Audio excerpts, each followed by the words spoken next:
வணக்கம் மக்களே, எல்லாரும் எப்படி இருக்கீங்க? இன்னைக்கு வந்து நம்ம கேரளாவிலேருந்து பேசிகிட்டு இருக்கோம். திருச்சூர் டிஸ்ட்ரிக்டில் பாருங்கள், நாங்கள் தங்கின வீடு அதுதான்.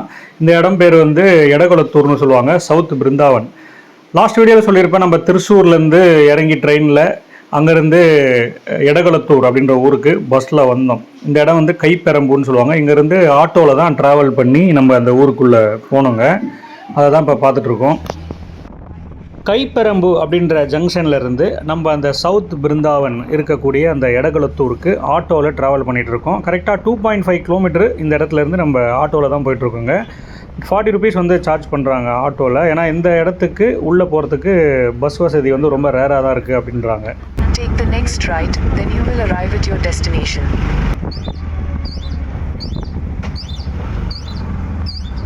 நாங்கள் வந்து 15 பேர் சென்னையிலேருந்து வந்திருக்கோம். அதனால் 3 ஆட்டோ பேசி உள்ளே போய்ட்டுருக்கோம்.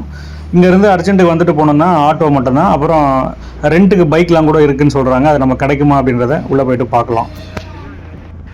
சென்னையில் வந்து இஸ்கான் டெம்பிள் கேள்விப்பட்டிருப்பீங்க, சோழிங்கநல்லூரில் இருக்குது பாருங்கள். அதே மாதிரி இங்கே ஒரு இஸ்கான் டெம்பிள் அமைஞ்சிருக்கு. அதனால் இந்த இடத்துக்கு வந்து சவுத் பிருந்தாவன் அப்படின்னு சொல்கிறாங்க. அங்கே இருக்கக்கூடிய ஒரு இடத்துல தான் இந்த கேரளா வீடு இருக்குது. நம்ம ஃப்ரெண்ட்ஸ் தான் அவங்களுடைய வீட்டில் தான் நம்ம தங்க போகிறோம். அவங்களும் நம்ம கூட சென்னையிலேருந்து தான் வந்திருக்காங்க. ஸோ நம்ம தான் போய் அந்த வீட்டை ஓப்பன் பண்ணி தங்குற மாதிரி இருக்கும். இப்போ நம்ம இறங்கி நடந்து அந்த வியூஸ் எல்லாம் அழகாக பார்த்துட்டு போயிட்டுருக்கோம். அழகாக 2 பக்கமும் செடி கொடிகள்லாம் இருக்குது. வீட்டோட கீ வாங்குறதுக்காக ஹவுஸ் ஓனர் போயிருக்காங்க. அது வரைக்கும் நம்ம ஒரு 200 மீட்டர் தான் நடந்து போகிற வாக்கபிள் டிஸ்டன்ஸில் தான் இருக்குது. சூப்பராக இருக்கும். பக்கத்தில் பலாப்பழம்லாம் அப்படியே மரத்தில் இருக்குங்க. இதெல்லாம் வந்து நம்ம அடுத்து பறிக்க போகிறோம். இங்கே வந்து யார்கிட்ட பலாப்பழம் கேட்டாலும் அந்த வீட்டோட ஹவுஸ் ஓனர் வந்து கொடுப்பாங்களாம், அதெல்லாம் சொல்லியிருக்காங்க. இங்கே வந்து ஸ்பைசஸ், அந்த மிளகு, சீரகம், அந்த பிரியாணி மசாலா போன்ற அந்த செடிகள்லாம் வந்து மசாலா ஐட்டம்லாம் இங்கே வந்து சாகுபடி பண்ணுறாங்க. அந்த அக்ரிகல்ச்சர் கூட இந்த இடத்துல நடந்துகிட்ருக்கு. பாருங்கள், நம்ம தங்க போகிற வீடு இதுதான். இந்த வீடு வந்து பார்க்கும்போதே சூப்பராக அந்த கேரளா ஸ்டைலில் அழகாக இருக்குது. வீடு வந்து பூட்டியிருக்கு. நம்ம தான் போய் ஓப்பன் பண்ணி க்ளீன் பண்ணிவிட்டு தங்க போகிறோம். இன்றைக்கி வந்து நம்ம சென்னையிலேருந்து இங்கே வந்து சேர்கிறதுக்கே டைம் வந்து ஒரு 11:30 ஆகிடுச்சு. அதனால் நம்ம இன்றைக்கி இங்கேயும் வெளியில் போக போகிறதில்ல. இந்த லோக்கலில் இருக்கக்கூடிய கோவில் 2 இருக்குல்ல, அந்த இஸ்கான் கோவில் மற்றும் பகவதி அம்மன் கோவில், இதெல்லாம் வந்து நம்ம ஈவினிங்கில் பார்க்க போகிறோம். அது வரைக்கும் நம்ம உள்ளே போய்ட்டு ரெஃப்ரெஷ் ஆகிட்டு இங்கே பக்கத்தில் என்னென்னலாம் இருக்குது அப்படின்றத தான் பார்க்க போகிறோம். ஃப்ரெண்ட்ஸ், தொடர்ந்து வீடியோவை ஸ்கிப் பண்ணாமல் பாருங்கள்.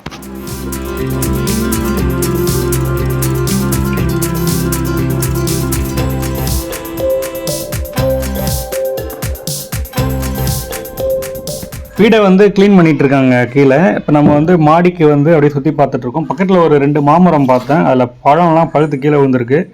பாருங்கள், நிறைய பழம். இங்கே உள்ள யாரும் ஆள் நடமாட்டம் இல்லாததால் இங்கே வந்து எடுக்க யாருமே இல்லை. நிறைய பழம்லாம் இருக்குது.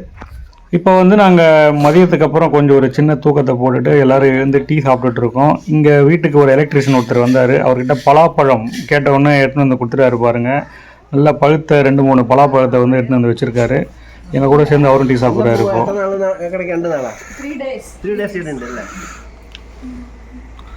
அதை காட்டுங்க, அந்த சின்ன முருங்கைக்கீரை இந்த இடத்துல வந்து ஒரு பெரிய மரம் இருக்குங்க. என்னை வந்து அந்த மரத்தில் ஏறி முருங்கைக்கீரை பறிக்க வச்சுட்டாங்க. நம்ம வந்து சமைச்சு தான் அந்த வீட்டில் வந்து சாப்பிட போகிறோம். மோஸ்ட்லி ஹோட்டல் போக மாட்டோம். அதனால் ஹெல்த்தி ஃபுட்டில் முருங்கைக்கீரையும் ஒன்று. அது நமக்கு இயற்கையாகவே அந்த இடத்துல கிடைக்குது. பாருங்கள், பலாப்பழத்தை பிரித்து சாப்பிட்டுட்ருக்கோம். டேஸ்ட் வேறு லெவலில் இருந்துச்சு.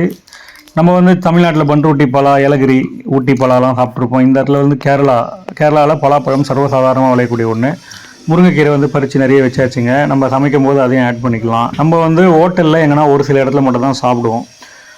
ஓகே ஃப்ரெண்ட்ஸ், இப்போ ஈவினிங் வந்தாச்சு. ஈவினிங் ஒரு 4 o'clock. பசங்க போர் அடிக்குதுன்னொடனே அந்த வீட்டில் ஒரு பேட் இருந்துச்சு. பக்கத்தில் சின்ன கிரவுண்டு இருக்குன்றதால பால் வாங்கலான்னு சொல்லிட்டு கடை எங்கே இருக்குதுன்னு பார்க்க போயிருக்கோம். இந்த இடத்துல வந்து கடை வந்து லாஸ்ட் எண்டில் இருக்குது அப்படின்னு சொல்லியிருக்காங்க.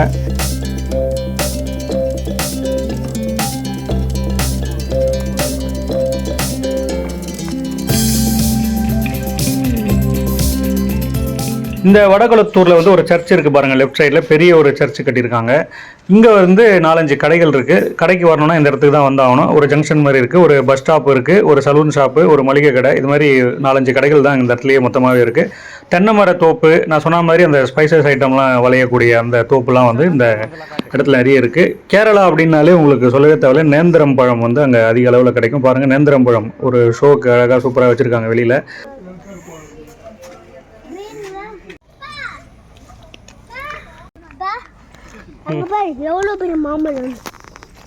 இப்போ டைம் பார்த்தீங்கன்னா கரெக்டாக 6 மணி ஆயிடுச்சுங்க.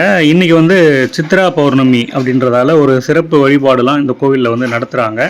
இப்போ வந்து நம்ம ஃபஸ்ட்டு இஸ்கான் டெம்பிளுக்கு போய் பார்க்க போகிறோம். அடுத்து வந்து இங்கே ஒரு துர்காதேவி டெம்பிள்னு சொல்கிறாங்க. பகவதி அம்மன் கோவில் அப்படின்னு தான் சொல்லுவாங்க. பொதுவாகவே கேரளாவில் வந்து அம்மன் கோவிலெல்லாம் வந்து பகவதி அம்மன் அப்படின்ற பேரில் தான் கூப்பிடுவாங்க. இங்கே இருக்கக்கூடிய அந்த இஸ்கான் டெம்பிளில் வழிபாடு செய்யும்போது நம்ம எதுவுமே வீடியோ எடுக்க முடியாது. கோவிலுக்குள்ளே செல்ஃபோன் நாட் அலோடு அப்படின்றாங்க. அதனால் வெளியில் மட்டும் காமிக்கிற மாதிரி இருக்கும். இந்த இடத்துல வந்து வெண்டைக்காய் செடி பக்கத்துலேயே வளைஞ்சிருக்கு. இங்கே வந்து யாரெல்லாம் வீடு வாங்கியிருக்காங்கன்னு பார்த்தீங்கன்னா, இந்த இஸ்கான் டெம்பிளில் வழிபாடு செய்யக்கூடியவர்களே வந்து இப்போ ஃபாரினில் இருக்கிறாங்க அப்படின்னா இந்த இடத்துல வந்து அவங்க வீடு வாங்கி கட்டியிருக்காங்க.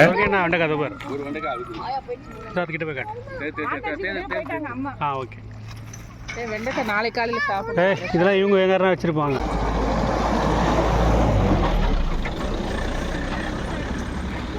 இந்த இஸ்கான் கோவில் அப்படின்றது வந்து ஒரு கிருஷ்ணன் கோவில் அப்படின்னு சொல்லலாம். ராதே கிருஷ்ணன் போன்ற அந்த வழிபாடு செய்யக்கூடியவர்களுடைய ஒரு ஆலயம் இது. இந்த கோவிலுக்குள்ளே வந்து நான் சொல்லியிருப்பேன் வீடியோ எடுக்க அலோடு இல்லைன்னு சொல்லிட்டு. ஆனால் வெளியிலலாம் வந்து புறத்தோற்றம் ரொம்ப சூப்பராகவே இருக்குது. இந்த கோவிலுக்கு வெளியில் பார்க் மாதிரிலாம் அழகாகவே இருக்குங்க. இந்த டெம்பிளில் வழிபடக்கூடிய டெவோட்டிஸோடைய வீடுகள்லாம் வந்து பக்கத்துலேயே இருக்குது. நிறைய பேர் கட்டியிருக்காங்க. அதெல்லாம் நம்ம பார்த்துட்டே வந்தோம். இப்போ இந்த கோவிலுக்கு உள்ளே போய்ட்டு நம்ம என்ன வழிபாடு பண்ணுறாங்க ஈவினிங்கில் அப்படின்றத பார்க்க போகிறோம். இங்கே வந்து நைட்டு டின்னர் வந்து நம்ம இங்கேயே சொல்லியாச்சுங்க. ஏன்னா இன்றைக்கி வந்து நம்ம பெருசாக சமைக்கல எதுவுமே வீட்டில். நாளையிலேருந்து தான் நம்ம சமைச்சு சாப்பிட போகிறோம். இன்றைக்கி வந்து நைட்டு ஈவினிங் வந்து டின்னர் சொல்லியாச்சு. கோவிலுடைய அந்த பிரசாதம் செய்யக்கூடியவங்களே வந்து பெர் ஹெட்டுக்கு வந்து 100 rupees கேட்குறாங்க. நம்ம வந்து பே பண்ணியாச்சு.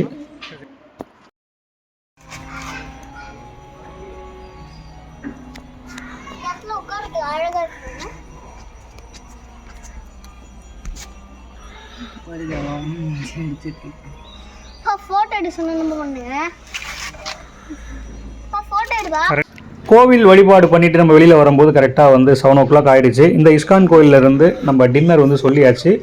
8:30க்கு டின்னர் ரெடி ஆகிடும்னு சொல்லியிருக்காங்க. அதுக்குள்ளே நம்ம வந்து பகவதி அம்மன் கோவிலை போய் பார்த்து வர போகிறோம். இது வந்து எடகுளத்தூரில் கரெக்டாக இந்த இஸ்கான் டெம்பிள்லேருந்து ஒரு 1 கிலோமீட்டர் வாக்கபிள் டிஸ்டன்ஸ் தான் சொல்கிறாங்க. ஏன்னா வேறு வண்டி இல்லை, நம்ம நடந்து தான் போயிட்டுருக்கோம்.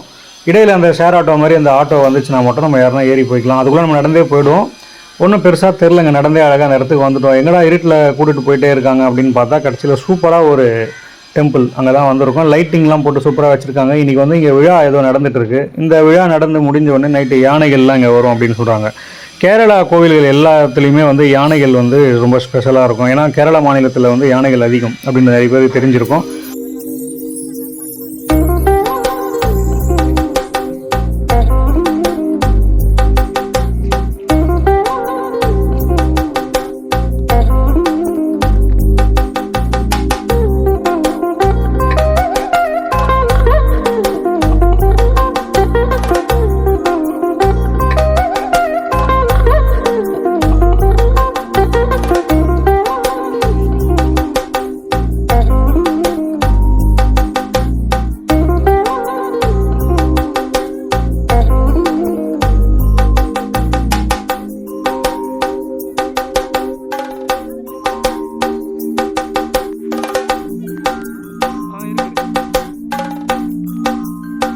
இந்த கேரளா ஸ்டைல் கோவிலை பார்க்கும்பொழுது உங்களுக்கு நிறைய தமிழ் படங்கள்லேயே நம்ம பார்த்த இடம் மாதிரி இருக்கும். அதுவும் முத்து படத்தில் ரஜினியும் மீனாவும் ஒரு பாட்டில் ஆடுவாங்க பாருங்கள், அந்த இடம் மாதிரி தான் அது வந்து தெரியுதுங்க.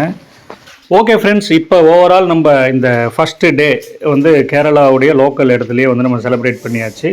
சூப்பராக இருந்துச்சு. இங்கே இருக்கக்கூடிய பழங்கள், காய்கறிகள், கீரைகள்லாம் பறித்து நம்ம சாப்பிட்டோம். அடுத்த வீடியோவில் குருவாயூர் டெம்பிள் காட்ட போகிறோம்.